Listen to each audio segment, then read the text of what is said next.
1900 కాలం నాటి గోదావరి నదీ తీరంలో ఉన్న ఒక పల్లెటూరు సీతానగరం. ఆ ఊరి చివర నది ఒడ్డున ఒక పూరి గుడిసెలో పడవ నడిపి జీవించే సూరయ్య, అతని భార్య గౌరమ్మ నివసిస్తూ ఉంటారు. వారు కటిక పేదవాళ్లు. వాళ్ళకి సొంత పడవ కూడా లేదు. ఊరిలో ఉన్న ఏకైక ధనవంతుడు వ్యాపారి అయిన పుల్లయ్య దగ్గర పడవను అద్దెకు తీసుకొని ప్రయాణికులను నది దాటించి వచ్చిన దాంట్లో సగం పుల్లయ్యకిచ్చి బ్రతుకుతూ ఉంటారు. ఒకరోజు ఉదయం విపరీతమైన చలిలో సూరయ్య నది ఒడ్డున కూర్చొని వల బాగా చూసుకుంటూ ఉంటాడు. గౌరమ్మ అక్కడికొస్తుంది. ఏవండి, సూర్యుడింకా ఉదయించనే లేదు. అప్పుడే ఆ చలిలో నది ఒడ్డున ఎందుకు కూర్చున్నారు? నిన్న రాత్రి మీరు సరిగ్గా అన్నం కూడా తినలేదు. నదిగాలికి మీకు జ్వరం వస్తే మనకు దిక్కెవరు? దయచేసి లోపలికి రండి. ఈ పాడుపొట్ట ఎప్పుడు నిండింది గనక ఇప్పుడు నిండటానికి గౌరమ్మ. ఈ గోదావరి తల్లే మనకు ప్రాణం. నిన్న రాత్రి పడవ నడుపుతుంటే నా తెడ్డుకు ఏదో గట్టిగా తగిలింది. ఉదయాన్నే వచ్చి చూద్దామని వచ్చాను. ఇక్కడ చూసావా గౌరమ్మ, వరదల్లో కొట్టుకొచ్చిన ఓ భారీ ఎర్రటి కలప దొంగ ఇక్కడ ఒడ్డుకు చేరుకుంది. ఇది సామాన్యమైన చెక్క కాదు, అడవుల్లో పెరిగే అత్యంత దృఢమైన ఏకస చెక్కలా ఉంది. కలప దొరికితే మాత్రం మనకేంటి లాభమండి? దాన్ని పొయ్యిలో పెట్టుకుని కాల్చుకోవడానికి తప్ప మనకెందుకు పనికొస్తుంది? ఆ వ్యాపారి పుల్లయ్య గారు ఈరోజు పడవ అద్దె అడగడానికి వస్తాడు. నిన్న ప్రయాణికులు ఎవరూ లేక మనకు ఒక్క రాగి కాసు కూడా రాలేదు. ఆయనకు మనం ఏం సమాధానం చెప్పాలి? ఆయన అద్దెవ్వకపోతే పడవ లాక్కుంటాడండి. నువ్వు ఊరికే కంగారు పడకు గౌరమ్మ. ఈ కలపను పొయ్యిలో పెట్టే అంత మూర్ఖుణ్ణా నేను? కాదు గదా. మన తాత ముత్తాతలు పడవలు తయారు చేయడంలో గొప్ప నైపుణ్యం ఉన్నవాళ్ళు. ఆ విద్య నాకు కూడా తెలుసు. కానీ సొంతంగా పడవ చేసుకోవడానికి నా దగ్గర కలప కొనే స్తోమత లేక ఈనాళ్ళు ఆ పుల్లయ్య దగ్గర బానిసలా బతికాను. ఆ గోదావరి తల్లి నా కష్టాన్ని చూసి జాలిపడే రాత్రికి రాత్రే ఈ అద్భుతమైన కలపను నా కళ్ళ ముందు ఉంచింది. దీనికి నేను ఒక అద్భుతమైన సొంత పడవను తయారు చేసుకుంటాను. ఇకపై మనం ఆ పుల్లయ్య మీద ఆధారపడాల్సిన అవసరం లేదు. సొంత పడవ తయారు చేస్తారా? మాటలు బాగానే ఉన్నాయి, కానీ ఆ పుల్లయ్య గారు చాలా కఠినాత్ముడు. ఊళ్ళో పడవలన్నీ ఆయనవే ఉండాలి. నది మీద అధికారం ఆయనదే ఉండాలనుకునే రకం. మీరు సొంతంగా పడవ చేస్తే ఆయన ఊరుకుంటాడా? మనల్ని బ్రతకనిస్తాడా? నాకు చాలా భయంగా ఉంది. భయపడితే ఈ నది పక్కన బతకలేం గౌరమ్మ. నదికి ఎవరి మీద కోపం ఉండదో, ఎవరి మీద ప్రేమ ఉండదో. ఎవరైతే ధైర్యంగా అలల్ని ఎదుర్కొంటారో ఆళ్లకి నది దారిస్తుంది. నా చేతుల్లో బలం ఉందే, నా మనసులో నిజాయితీ ఉందే. నేను ఎవరి సొత్తు దొంగలించలేదు కదా. ఆ నది తల్లి ఇచ్చిన కానుకతో నా బతుకు నేను బాగు చేసుకుంటాను. దీన్ని ఎవరూ ఆపలేరు. సూరయ్య తన భార్యకు ధైర్యం చెప్పి ఆ పెద్ద కలపను అతి కష్టం మీద తన గుడిసె దగ్గరికి తీసుకొస్తాడు. కొన్ని వారాల పాటు పగలు పడవ నడుపుతూ రాత్రిపూట ఎవరికీ తెలియకుండా ఆ కలపను చెక్కుతూ ఒక అందమైన అత్యంత దృఢమైన పడవను తయారు చేయడం మొదలుపెడతాడు. ఈ విషయం మెల్లగా ఊరిలో ఉన్న వ్యాపారి పుల్లయ్య చెవికి చేరుతుంది. పుల్లయ్య తన అనుచరుడు మడో పడవ నడిపేవాడైన వీరభద్రంతో కలిసి సూరయ్య గుడిసె దగ్గరికి వస్తాడు. ఏరా సూరయ్య, పగలు నా పడవ నడుపుతూ రాత్రిపూట నీ గుడిసె వెనక ఏదో గొప్ప నాటకం ఆడుతున్నావటగా. ఆ గోదావరిలో కొట్టుకొచ్చిన విలువైన కలపను దాచిపెట్టి సొంతంగా పడవ తయారు చేస్తున్నావని వీరభద్రం నాకు చెప్పాడు. నీకు ఎంత ధైర్యం రా? అయ్య పుల్లయ్య గారు, దయచేసి అరవకండి. నేను ఎలాంటి నాటకం ఆడలేదు. నదిలో కొట్టుకొచ్చిన ఓ కలప దొరికితే నా బతుకు తెరువు కోసం ఓ చిన్న పడవ చేసుకుంటున్నాను. అందులో దొంగతనమే ఉంది దొరా. అది నది తల్లి నాకిచ్చిన వరం. నది తల్లి నీకు వరం ఇచ్చిందా? రే దరిద్రుడా, ఈ సీతానగరం నది రేవంతా నా ఆధీనంలోనే ఉండాలి. ఆ నదిలో కొట్టుకొచ్చే ప్రతి కలప ముక్క మీద నాకే హక్కు ఉంటుంది. నువ్వు తయారు చేస్తున్న ఆ కలప చాలా ఖరీదైందని నాకు తెలుసురా. ఆ కలప నాకు ఇచ్చాయి. దానికి బదులుగా నీకు ఒక 10 రూపాయలు ఇస్తాను. ఆ డబ్బుతో పండగ చేసుకో. అంతేగాని నువ్వు పడవ నడుపుతానంటే నేను ఊరుకోండ్రా. అవును సూరయ్య, పుల్లయ్య గారు అడిగిన తర్వాత మనం ఎదురు చెప్పకూడదు. ఆ 10 రూపాయలు తీసుకునే కలప అప్పగించాయి. మన పడవలు నడిపే పేదోళ్ళమయ్యా. వాళ్ళు ఊరి పెద్దలు. వాళ్ళతో విరోధం పెట్టుకుంటే మనకి ఈ ఊళ్ళో అన్నం దొరకదు. నా మాటినే పుల్లయ్య గారికి ఆ కలిపిచ్చాయి. వీరభద్రం, నువ్వు నా తోటివాడివి, ఒకే నదిని నమ్ముకుని బతుకుతున్నవాడివి. నువ్వు కూడా ఒకరి చేతిలో కీలుబొమ్మల ఎలా మారిపోయావయ్యా? నేను ఈ పడవను అమ్మడానికి తయారు చేయడం లేదు, నా స్వేచ్ఛ కోసం తయారు చేసుకుంటున్నాను. పుల్లయ్య గారు, మీరు 10 రూపాయలు కాదు 100 రూపాయలు ఇచ్చినా ఈ పడవను మీకు ఇవ్వను. ఇది నా శ్రమ, నా ప్రాణం. రేయ్, నాకే ఎదురు చెప్తావా? నీకు ఎంత పొగర్రా!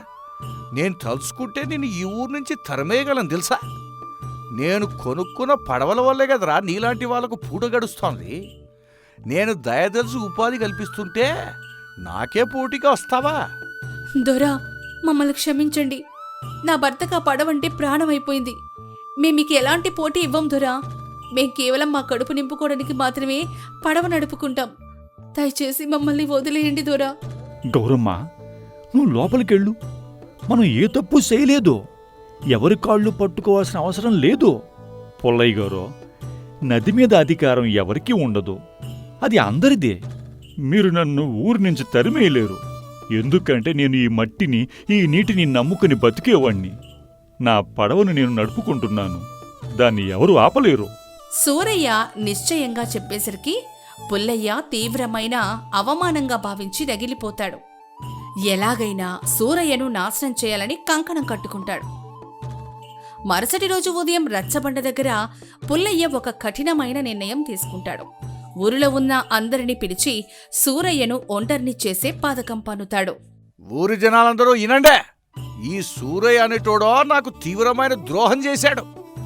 నా దగ్గర అద్దెకు పడవ తీసుకుని బతుకుతూ ఇప్పుడు నాకే ఎదురు తిరిగి పొగురుగా మాట్లాడుతున్నాడు. ఈ రోజు నుంచి ఈ సూరయ్య పడవలో మన ఊరోళ్ళు ఎవరు ప్రయాణించకూడదు. ఎవరైనా ఆడి పడవెక్కితే వాళ్లకు నేను నా గిడ్డంగి నుంచి అప్పులు ఇవ్వను, వస్తువులు అమ్మను. ఇది నా శాసనం. అయ్య చెప్పినట్లే అందరూ నడుచుకోండి. సూరయ్యకు బలుపు ఎక్కువైనది. వాడికి బుద్ధి రావాలంటే వాడు ఆకలితో మాడిపోవాలా. ఎవరు ఆడి దగ్గరికి వెళ్ళకండి. ఆ రోజు నుంచి ఊరి వాళ్ళు ఎవ్వరూ సూరయ్య గుడిసె వైపు వెళ్లరు.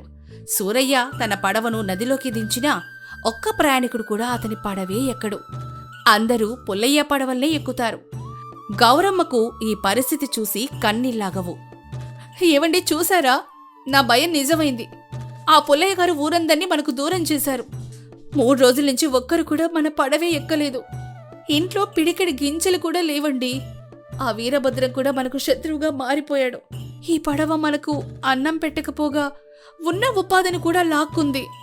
పస్తులు పడుకుంటే ప్రాణాలెలా నిలుస్తాయి? గౌరమ్మ, కన్నీళ్లు పెట్టుకోకే. నిజాయితీగా బతకాలి అనుకున్నప్పుడు ఇలాంటి కష్టాలు సహజమే. పుల్లయ్య ఊరి జనాలను భయపెట్టగలడు కానే నదిని భయపెట్టలేడుగా. ఈరోజు వాళ్ళు రాకపోవచ్చు, కాని ఎప్పటికైనా సత్యం గెలుస్తాదే. ఆకలి వేస్తే నేను అడవిలోకెళ్ళి పండ్లు తీసుకొస్తాను. నువ్వు ధైర్యంగా ఉండు. మనం ఎవరికి తల వంచకూడదు. సూరయ్య, ఇంట్లో ఉన్నావా? నన్ను క్షమించు మిత్రమా. నేను పగలు ఆ పుల్లయ్య పక్క నిలబడే నిన్ను అవమానించాను. కానీ నా మనసంతా బాధగానే ఉండాలి. నా పొట్ట నింపుకోవడం కోసం పుల్లయ్యకు భయపడి అలా నటించాను తప్ప నీ మీద నాకు ఎలాంటి కోపమూ లేదు. నాకు తెలుసు వీరభద్రం, పేదవాడికే ఆకలి భయం ఎన్నో అబద్ధాలు ఆడిస్తుందే. నాకు నీ మీద ఎలాంటి కోపమూ లేదు. నువ్వు నా మిత్రుడివే. కాని పుల్లయ్యకి భయపడి నువ్వు బానిసలా బతకడం నాకిష్టం లేదు. నా తప్పు నాకు తెలిసింది సూరయ్య. కాని పుల్లయ్య చాలా ప్రమాదకరమైనోడో. రేపటినుంచే భారీ వర్షాలు పడతాయని, నదికి వరద వచ్చే ప్రమాదం ఉందని నావికులు చెబుతున్నారు. పుల్లయ్య తన సరుకులని పక్క ఊరికి తరలించడానికి పడవలను సిద్ధం చేయమన్నాడు. నువ్వు కూడా కాస్త జాగ్రత్తగా ఉండు. వరద వస్తే నదీ తల్లి శాంతిస్తుంది వీరభద్రం. నా పడవ ఎంతటి వరదనైనా తట్టుకునేలా అత్యంత దృఢమైన కలపతో చేశాను. నువ్వే జాగ్రత్తగా ఉండు. పుల్లయ్య ఇచ్చే పాత పడవలు వరదను తట్టుకోలేవు. ప్రాణాలు మీ చేతుల్లో పెట్టుకుని నడపండే. మరుసటి రోజు ఉదయం నుంచే ఆకాశం నల్లటి మబ్బులతో కమ్ముకుంటుంది. భయంకరమైన గాలులతో కూడిన భారీ వర్షం మొదలవుతుంది. గోదావరి నది ఉగ్రరూపం దాల్చుతుంది. నీటి మట్టం క్షణం క్షణం పెరుగుతూ ఊరివైపు దూసుకొస్తోంది. పుల్లయ్య కంగారుగా తన గిడ్డంగి దగ్గర నిలబడి తన గుమాస్తా రామనాథంతో మాట్లాడుతూ ఉంటాడు. రామనాథం, ఈ వర్షం చూస్తుంటే ఎప్పుడూ లేనంత భయంకరంగా ఉందేటి. నది నీళ్లు మన గిడ్డంగి వైపు వస్తున్నాయి. అందులో వందలాది బస్తాల జొన్నలు, బియ్యం ఉన్నాయి. నా జీవిత సంపాదనంతా ఆ గిడ్డంగిలోనే ఉంది. వెంటనే ఈరభద్రంని పిలిపించు. పడవలు తీసుకొచ్చి నా సరుకులను సురక్షిత ప్రాంతానికి తరలించాలి. అయ్యా పుల్లయ్య గారు, నదీ ప్రవాహం చాలా ఉధృతంగా ఉంది. ఆ రాకాసి అలల ముందు మన పాత పడవలు ఏమాత్రం నిలబడలేవు దొరా. వీరభద్రం ఇందాకే 2 పడవలు తీసుకుని నదిలోకి వెళ్ళాడు. కాని అలల తాకిడికి ఒక పడవ అక్కడే పగిలిపోయింది. వాడు ప్రాణాలు గుప్పెట్లో పెట్టుకుని ఏదోలా ఒక చెట్టును పట్టుకుని ప్రాణాలు కాపాడుకుంటున్నాడు. ఇప్పుడు ఎవరూ పడవ నడపలేరు దొరా. ఏం మాట్లాడుతున్నావురా రామనాథం? నా సరుకులు నీలపాలవుతుంటే చూస్తూ ఊరుకోవాలా? నాకు ఆ సరుకులు ముఖ్యం. ఏ పడవ వాడైనా సరే వాడికి 100 రూపాయలు ఇస్తానని చెప్పురా. నా సరుకులను కాపాడమని చెప్పు. నా ధనం నాశనం అయిపోతుంటే నేను బతికుండి ఏం లాభం రా? అయ్యా, 100 రూపాయలు కాదు దొరా, 1000 రూపాయలు ఇచ్చినా ఇప్పుడు ఎవరూ రాలేరు. ప్రాణాల కన్నా డబ్బు ముఖ్యం కాదు కదయ్యా. మన గిడ్డంగుల్లోకి నీళ్లు వచ్చేస్తున్నాయి. మనం కూడా ఇక్కడి నుంచి పారిపోవడం మంచిది. కొండ మీదకు వెళితే ప్రాణాలు దక్కుతాయి. రండి దొరా. నేను రాను. నా సంపదను వదిలేసి నేను ఎక్కడికి రాను. ఈ గిడ్డంగి తలుపులు గట్టిగా మూసాయి. నీళ్లు లోపలికి రాకుండా నేను చూసుకుంటా. నువ్వు వెళ్ళా పడవలను ఎలాగైనా తీసుకురారా. పుల్లయ్య ధనాశతో ఆ గిడ్డంగిలోనే ఉండిపోతాడు. రామనాథం భయంతో అక్కడుంచి పారిపోతాడు. గంటల వ్యవధిలో వరద ఉధృతి మరింత పెరుగుతుంది. ఊరిలోని చాలా ఇళ్ళు నీట మునిగిపోతాయి. గిడ్డంగి చుట్టూ 10 అడుగుల మేర నీళ్లు చేరుతాయి. పుల్లయ్య ఆ గిడ్డంగి పైకప్పు మీదకెక్కి భయంతో వణుకుతూ ఉంటాడు.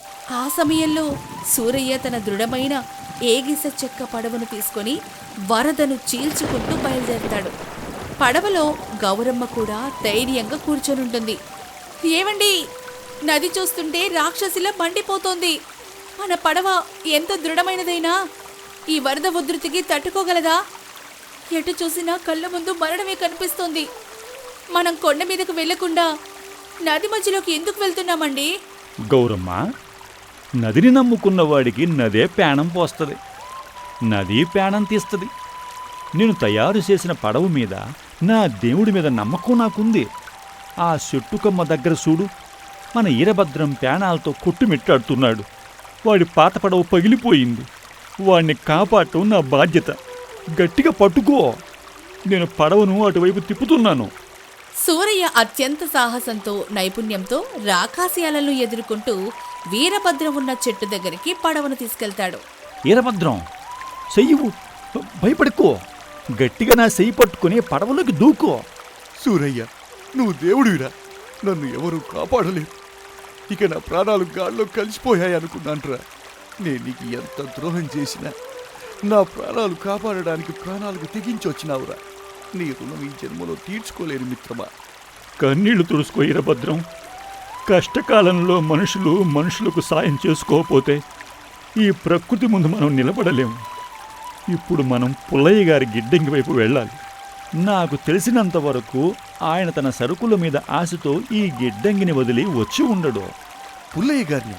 సూరయ్య, నువ్వు మనిషివా లేక మహాపరమేశ్వరుడివా? ఆ పుల్లయ్య నిన్ను నాశనం చేయాలని చూసినాడు. ఊరి నుంచి వెలివేసినాడు. నీకు తిండి లేకుండా చేసినాడు. అలాంటి రాక్షసుని కాపాడడానికి వెళ్తావా? ఆయన వరదల్లో కొట్టుకుపోతూనే మన ఊరికి పట్టిన పీడ విరుగడవుతుందిరా. ఆయన అక్కడే చావని. వీరభద్రం, కోపం అనేది మనిషిలో ఉండాలి, కానీ ప్రకృతి పగబట్టినప్పుడు మనం కూడా పగబట్టకూడదు. సావు అంచున ఉన్నప్పుడు ప్రతి మనిషి సమానమే. ఆయన అహంకారానికి వరదదేవుడు శిక్ష విధించాడు. కానీ ఆయన ప్రాణాలు కాపాడటం ఒక మానవ ధర్మం. గౌరమ్మ, తెడ్డు గట్టిగా పట్టుకో. గిడ్డంగి వైపు వెళుతున్నాం. సూరయ్య తన పడవను గిడ్డంగి వైపు నడుపుతాడు. అక్కడ గిడ్డంగి పైకప్పు మీద పుల్లయ్య వానలో తడుస్తూ భయంతో ప్రాణాలు అరచేతిలో పెట్టుకొని ఏడుస్తూ ఉంటాడు. అతని గిడ్డంగి గోడలు పగుళ్ళిస్తుంటాయి. ఏ క్షణమైనా ఆ భవనం కూలిపోయేలా ఉంటుంది. అప్పుడే సూరయ్య పడవ అక్కడికి చేరుకుంటుంది. రక్షించండి, ఎవరైనా నన్ను రక్షించండి. ఈ భవనం కూలిపోయేలా ఉందా? సూరయ్య, నువ్వా? దేవుడిలా వచ్చావు సూరయ్య, నన్ను కాపాడురా. నా దగ్గర ఉన్న బంగారు నాన్న సంచి ఇదిగో, ఇదంతా నీకే ఇచ్చేస్తాను. నన్ను మీ పడవలోకి ఎక్కించుకోరా.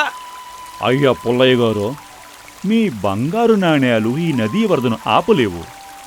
మనిషి ప్రాణానికి వెలకట్టే అలవాటు మీకు ఉంది, కానీ నాకు అలవాటు లేదు. మీ డబ్బు నాకు అక్కర్లేదు. నా చెయ్యి పట్టుకుని పడవలోకి రండి, త్వరగా. పుల్లయ్య కన్నీళ్లతో సూరయ్య చేయి పట్టుకొని పడవలోకి దూకుతాడు. మరుక్షణమే ఆ గిడ్డంగి పెద్ద శబ్దంతో కుప్పకూలిపోయి వరదలో కొట్టుకుపోతుంది. పుల్లయ్య తన కళ్ళ ఎదుటే తన సంపదంతా నీళ్లపాలవడం చూసి కుప్పకూలిపోతాడు.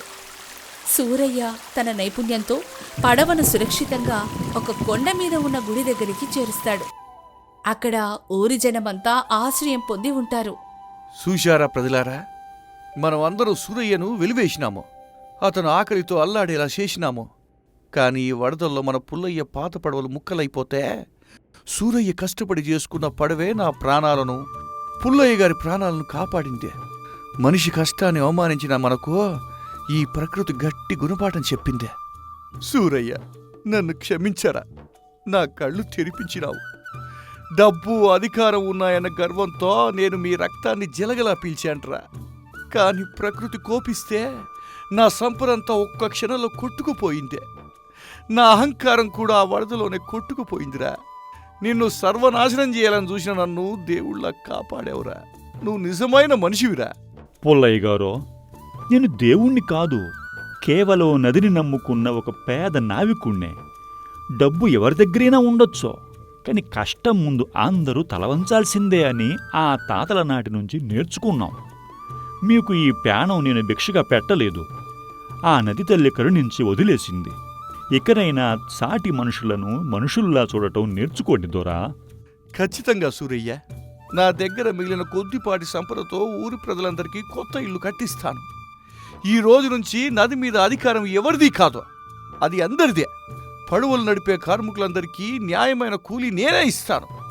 నీ పడవే ఈ ఊరికి నిజమైన కాపాడే రథం సూరయ్య. చూసారా ఏవండి, మీరు చెప్పింది నిజమే అయింది. ధైర్యం, సత్యం ఎప్పటికైనా గెలుస్తాయి. ఆ గోదావరి తల్లి మనకిచ్చిన ఆ కలప కేవలం పడవనే కాదు, ఈ ఊరి భవిష్యత్తును కూడా నిర్మించింది. ఊరి జనమంతా సూరయ్యను, అతని పడవను చూసి ఆనందంతో చప్పట్లు కొడతారు. వరదలు తగ్గుముఖం పడతాయి. పుల్లయ్య తన తప్పు తెలుసుకుని ఊరి అభివృద్ధికి సహాయం చేస్తాడు. సూరయ్య తన స్వహస్తాలతో తయారు చేసిన ఆ అద్భుతమైన పడవలోనే ఊరి ప్రజలను సురక్షితంగా నది దాటిస్తూ అందరి ప్రేమాభిమానాలు పొందుతాడు.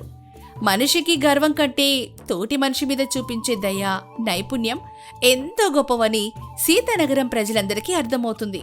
ఇక్కడితో ఈ కథ సుఖాంతం. కాశీ పట్టణంలో పాండురంగడు అనే పండితుడి ఇల్లు. ఇల్లంతా దారిద్ర్యం తాండవిస్తోంది. ఉదయం సమయం. పాండురంగడు అతని భార్య శాంతమ్మల మధ్య సంభాషణ. ఏమండి, ఇంట్లో పూజలు జపాలు చేసుకుంటూ కూర్చుంటే కడుపు నిండుతుందా? వంటగదిలోకి వెళ్ళి చూడండి, ఎలుకలు కూడా పస్తులుంటున్నాయి. పిల్లల ముఖాలు చూడండి, ఆకలితో ఎలా మాడిపోయాయో. శాంత, ఆవేశపడకు. భగవంతుడు మనల్ని పరీక్షిస్తున్నాడు. ఆ విశ్వనాథుడి దయ ఉంటే మనకు ఏ లోటు రాదు. గంజి నీళ్ళైనా తాగి ఈరోజు గడుపుకుందాం. గంజి కాచుకోవడానికి కనీసం నూకలు కూడా లేవండి. మీరేమో నిత్యం ఎవరికో ఒకరికి దానధర్మాలు చేస్తూనే ఉంటారు. చేతిలో ఉన్నదంతా యజ్ఞాలకు, యాగాదులకు ఖర్చు చేసేశారు. ఇంట్లో వాళ్లను ఏడిపించి ఊరి వాళ్లకు దానాలు చేస్తే ఇలానే ఉంటుంది. మన సంపదలన్నీ ఏమైపోయాయి? అన్నీ కరిగిపోయాయి కదా. ఇప్పుడు కనీసం కుటుంబ పోషణ కూడా కష్టమైపోయింది. ఇలాగైతే మనం బ్రతికేది ఎలా? చేసిన పుణ్యం ఎక్కడికి పోదు శాంత. ఇతరులకు సహాయం చేయడమే మానవ ధర్మం. ధనం ఈరోజు ఉంటుంది, రేపు పోతుంది. కాని మనం చేసిన యజ్ఞయాగాదుల ఫలం మనల్ని కాపాడుతుంది. ఆ పుణ్యమేదో ఇప్పుడే మనల్ని కాపాడితే బాగుండు. నా మాట వినండి. ఈ పట్టణంలో కుశాల్ చంద్ అనే ఒక పెద్ద కోటీశ్వరుడున్నాడు. ఆయనకి ఒక వింత అలవాటుందట. ఇతరులు చేసిన పుణ్యాన్ని తాను కొనుక్కొని దానికి బదులుగా అడిగినంత ధనమిస్తాడట. ఊళ్ళో జనాలందరూ ఇదే మాట్లాడుకుంటున్నారు. వెళ్ళి ఆయన్ని కలవండి. ఏమిటి? పుణ్యాన్ని అమ్మడమా? ఎంత అపవిత్రమైన మాట మాట్లాడావు శాంత. పుణ్యమనేది ఒక వస్తువు కాదు సంతలో అమ్ముకోవడానికి. అది ఆత్మకు సంబంధించినది. నాకు మాత్రం నేను చేసిన పుణ్యం అమ్మడానికి ఏమాత్రం ఇష్టం లేదు. అలా పట్టింపులకు పోతే ఎలాగండి? ఇంట్లో పిల్లలు ఆకలితో ఏడుస్తున్నారు. వాళ్ళ ప్రాణాలు నిలబడాలంటే ఏదో ఒకటి చెయ్యాలి కదా. మీకు మీ పిల్లల ప్రాణాల మీద ప్రేమ ఉంటే దయచేసి వెళ్ళి ఆ కుశాల్ చంద్ని కలవండి. మీరు చేసిన ఎన్నో యజ్ఞాల పుణ్యంలో కొంచెమైనా అమ్మి మన కుటుంబానికి నిత్యావసరాలు తీసుకురండి. నా మాట వినండి. దయచేసి వెళ్ళండి. సరే శాంత, నీ ఒత్తిడిని, పిల్లల ఆకలిని నేను భరించలేకపోతున్నాను. కేవలం ఈ నిత్యావసరాల నిమిత్తమే నా పుణ్యాన్ని అమ్మడానికి నేను సిద్ధపడుతున్నాను. కానీ నా మనసు ఎంత క్షోభిస్తుందో ఆ భగవంతుడికే తెలుసు. బాధపడకండి. వెళ్లేదారిలో మీకు ఆకలి వేస్తే తినడానికి నా దగ్గర ఉన్న పిండితో 4 రొట్టెలు చేశాను. ఇవిగో తీసుకోండి. జాగ్రత్తగా వెళ్ళిరండి. మంచి బేరమాడి ధనం తీసుకురండి. సరే, ఈ 4 రొట్టెలు తీసుకుని బయలుదేరుతున్నాను. శివ, నీవే రక్ష. పాండురంగడు నడుచుకుంటూ అడవి మార్గం గుండా వెళ్తున్నాడు. ఎండ మండిపోతోంది. మధ్యాహ్నం సమయం. అబ్బా, ఎంత ఎండగా ఉంది. కాళ్ళు నెప్పులు పుడుతున్నాయి. మధ్యాహ్నం కావస్తుంది. శాంతమ్మ ఇచ్చిన రొట్టెలను తిందాం. ఆ చెట్టు కింద కూర్చొని కాస్త విశ్రమించి భోజనం చేస్తాను. పాండురంగడు ఒక చెట్టు కింద కూర్చొని రొట్టెల మూట విప్పుతాడు. అక్కడే ఒక కుక్క తన 3 కుక్క పిల్లలతో అక్కడికి వచ్చి అతని ఎదుట దీనంగా నిలబడుతుంది. అరెరే, ఎక్కడి నుంచి వచ్చావు తల్లి? నీ వెంట 3 పిల్లలు కూడా ఉన్నాయా? నీ కళ్ళు చూస్తుంటే ఎన్నో రోజుల నుండి ఆకలితో ఉన్నట్టున్నావు. కడుపు మాడిపోయి ఎముకలు కనిపిస్తున్నాయి. అమ్మా, ఈ మూగజీవాల ఆకలి నా ఆకలి కన్నా పెద్దగా ఉంది. నా దగ్గర ఉన్న ఈ రొట్టెల నుండి ఒక రొట్టెను ముందు నీకిస్తాను. తీసుకో. పాండురంగడు ఒక రొట్టెను వేస్తాడు. కుక్క క్షణాల్లో దాన్ని గబగబా తినేస్తుంది. అయ్యో, ఎంత ఆకలితో ఉన్నావో కదా తల్లి. ఒక్క క్షణంలో తినేశావు. నీ పిల్లలు కూడా నీవైపే ఆశగా చూస్తున్నాయి. నా కడుపు మండినా పర్వాలేదు, కాని మీ ఆకలి తీర్చటం నా ప్రథమ ధర్మం. ఇదిగో, మిగిలిన రొట్టెలు కూడా మీరే తినేయండి. పాండురంగడు మిగిలిన రొట్టెలన్నీ కుక్కలకు పెట్టేస్తాడు. అవి సంతోషంగా తింటాయి. నాకెలాగూ పక్కన ఉన్న కొలనులో నీరు ఉంది. కడుపు నిండా నీరు త్రాగి పట్టణానికి వెళ్తాను. నా ఆకలి కన్నా ఈ మూగజీవాల ఆకలి తీరినందుకు నా మనసు ఎంతో ప్రశాంతంగా ఉంది. పాండురంగడు పట్టణానికి చేరుకొని కుశాల్ చంద్ బంగ్లాకు వెళ్తాడు. కుశాల్ చంద్ అతనికి స్వాగతం పలుకుతాడు. రండి పండితోత్తమా, తమరి గురించి ఈ ఊళ్ళో ఎన్నో గొప్ప విషయాలు విన్నాను. దానధర్మాలకు మారుపేరు మీరు. దయచేసి ఆసనం అలంకరించండి. నేను మీకు ఏమి సేవ చేయగలను? అయ్యా కుశాల్ చంద్ గారు, నేను ఎంతో ధర్మ సంకటంలో ఉండి మీ దగ్గరికి వచ్చాను. మీరొక విచిత్రమైన వ్యాపారం చేస్తారని విన్నాను. అయ్యా, నేను నా పుణ్యాన్ని మీకు అమ్మడానికి ఇక్కడికి వచ్చాను. దయచేసి నా పరిస్థితిని అర్థం చేసుకోండి. ఓహో, చాలా సంతోషం పండితాగ్రణి. మీరు ఎన్నో అశ్వమేధయాగాలు, రాజసూయ యాగాలు చేశారని ప్రతీతి. మీలాంటి పుణ్యాత్ముని దగ్గర పుణ్యం కొనే అదృష్టం నాకు కలగడం నా పూర్వజన్మ సుకృతం. దయచేసి ఒక్క నిమిషం ఇక్కడే కూర్చోండి. నేను లోపలికి వెళ్ళి వస్తాను. కుశాల్ చంద్ ఇంటి లోపలికి వెళ్తాడు. అక్కడ అతని భార్య ఉంటుంది. దేవి, బయట ఎవరు వచ్చారో తెలుసా? సాక్షాత్తు ఆ కాశీ పండితుడు పాండురంగడు గారు వచ్చారు. పుణ్యాన్ని విక్రయించడానికి ఆ పండితుడు మన ఇంటికి వచ్చాడు. ఆయన తన జీవితంలో ఎన్నో గొప్ప యజ్ఞాలు చేశాడు. అతని దగ్గర నేను ఏ పుణ్యం కొనాలో నువ్వే చెప్పు. నాకు సరైన సలహా ఇవ్వు. ఒక్క నిమిషం నాథా. నేను కళ్ళు మూసుకొని నా ధ్యాన దృష్టితో చూసి ఆ పండితుడి గురించి తెలుసుకుంటాను. నాథా, ఆ పండితుడు సామాన్యుడు కాదు. ఆయన గతంలో చేసిన యజ్ఞ యాగాదుల కన్నా ఈరోజు ఆయన చేసిన పనికి అపారమైన పుణ్యం లభించింది. ఈరోజా? ఏం చేశాడంత గొప్ప పని? ఆయన ఆస్తులన్నీ కరిగిపోయి దారిద్ర్యంలో ఉన్నాడని విన్నానే. ఈరోజు ఆ పండితుడు చాలా ఆకలితో ఉండి కూడా తాను తినడం మానేశాడు. తన భార్య తన కోసం కట్టి ఇచ్చిన ఆ 4 రొట్టెలన్నీ దారిలో ఆకలితో ఉన్న కుక్కలకు పెట్టి అంతులేని పుణ్యం సంపాదించుకున్నాడు. నాథా, మీరలాంటిలాంటి పుణ్యాలు అడగకండి. ఆయన ఈరోజు ఆ కుక్కలకు రొట్టెలు వేసి సంపాదించిన ఆ తాజా పుణ్యాన్ని మాత్రమే ఆ పండితున్నుంచి కొనండి. దానికి మించిన పుణ్యం ముల్లోకాల్లో లేదు. అంత గొప్పదా ఆ పుణ్యం? సరే దేవి, నువ్వు చెప్పినట్లే చేస్తాను. కుశాల్ చంద్ తిరిగి బయటకు వచ్చి పాండురంగడి దగ్గరకు వస్తాడు. అయ్యా పండితులు గారు, నాకు మీరు గతంలో చేసిన యజ్ఞాల పుణ్యం ఏమీ వద్దు. నాకు కావలసింది వేరే పుణ్యం. మరి నా దగ్గర ఇంకేముంది బాబు అమ్మడానికి? అయ్యా, మీరు ఈరోజు దారిలో ఆకలితో ఉన్న కుక్కలకు మీ ఆహారం పెట్టారు కదా, మీరు అలా అన్నార్తులకు ఆహారం పెట్టి సంపాదించిన ఆ అద్భుతమైన పుణ్యాన్ని నేను కొనాలని అనుకుంటున్నాను. అరే, ఈ విషయం మీకెలా తెలిసింది? సరే, భగవంతుడి లీల. ఎలాగో అమ్మడానికే వచ్చాను కాబట్టి ఈనాటి పుణ్యం అమ్మడానికి నేను అంగీకరిస్తున్నాను. నాకు నా కుటుంబం గడవడానికి కొంత ధనమిస్తే చాలు. చాలా సంతోషమయ్యా. మీ పుణ్యానికి బదులుగా నేను సరైన మూల్యం చెల్లిస్తాను.